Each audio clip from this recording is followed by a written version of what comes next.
The NCAA has finally ruled in the Alabama basketball players' attempt to come back to college after playing in the G League, being entering the draft, and did everything that you're supposed to do to leave college, except you participated at the pro level in a sport that you're trying to come back to.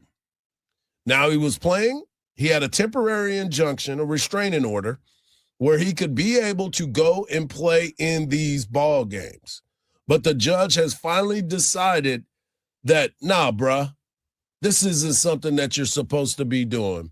And the NCAA president, Charlie Baker, was glad that the rules were upheld of the members. It said, common sense won a round today.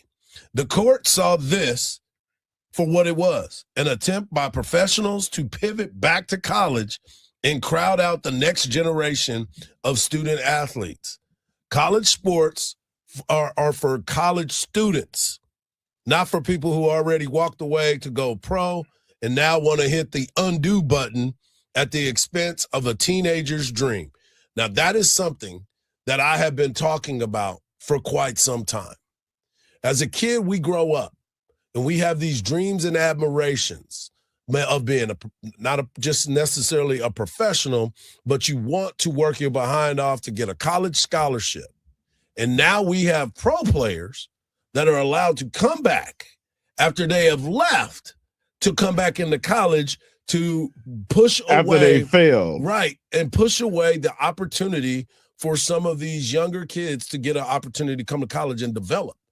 Now, you can say it's crying over spilled milk. You can say whatever you want about it.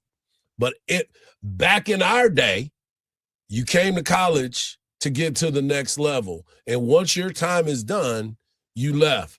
But I'm going to hear Paul Feinbaum talk about this and why this is the right thing to do. Bediako is no longer eligible to play as the Tuscaloosa judge, the second judge, by the way, has denied the injunction.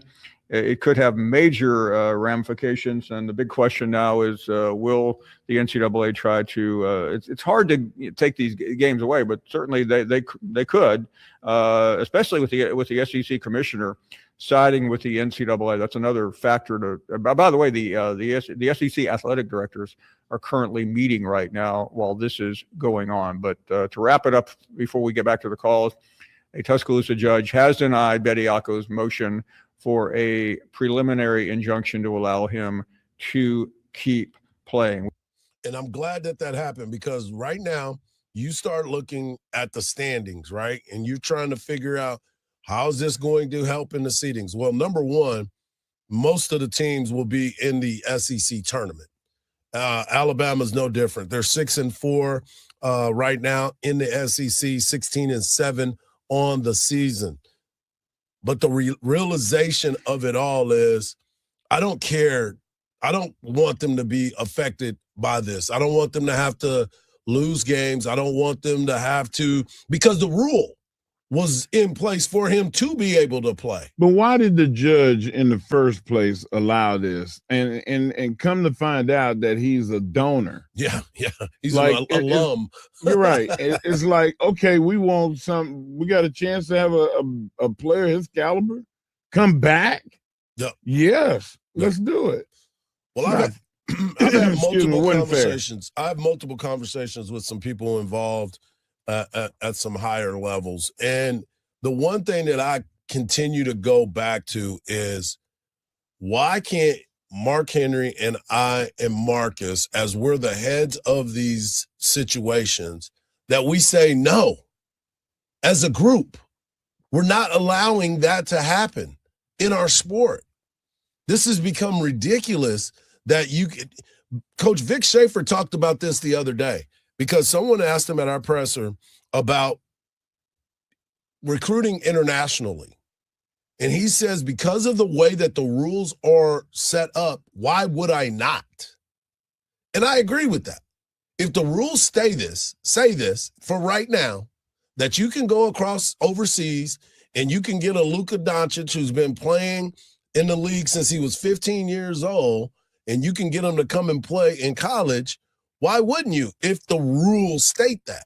Which is why I say everybody should be, as a university, as an organization of coaches, that you say, no, we are not going to do that. So you're against the 17-year-old, 18-year-old European player too? If he's played professionally, got paid to play, yes. Okay. Yes. Once again, are we trying to – I know the deal. All these coaches are trying to win because their jobs are on the line. So you're going to go get somebody that's experienced. Yeah. But the realization is whatever happened to developing the players that you recruit and making them the stars instead of trying to go get the stars.